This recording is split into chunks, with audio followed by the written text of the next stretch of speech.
As you heal and evolve your relationship with yourself, you will naturally let go of toxic habits and toxic traits that you may have held on to for most of your life. If I could tell you all the toxic habits and toxic traits that I had because I had a thing about self sabotaging my body and destroying my body, not respecting my body. If I could tell you all those toxic habits and traits, I mean, I hardly even believe it myself.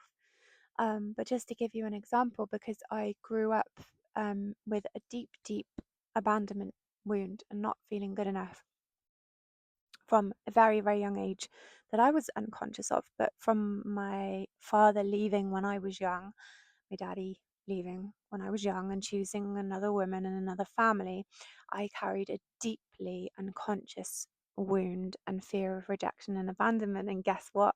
I grew up not feeling good enough. So I took on toxic habits and toxic traits to avoid my emotional pain.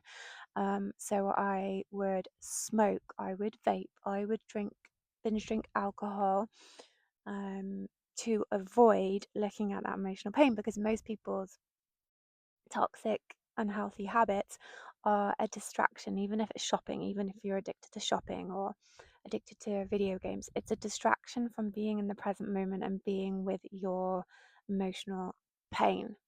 That's what any toxic addiction is.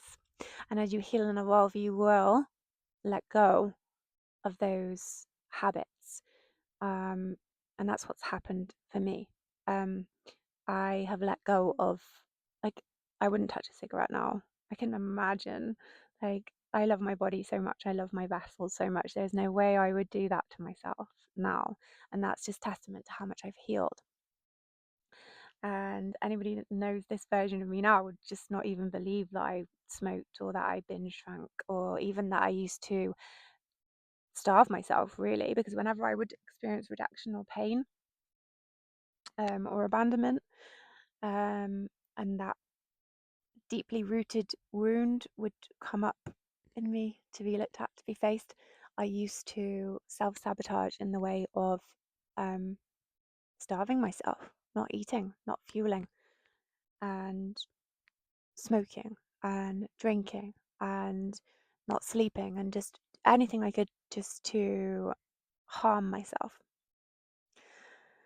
And as you heal and evolve, whatever that is for you, you will naturally let go of these habits because that emotional pain, that emotional trauma is no longer a thing.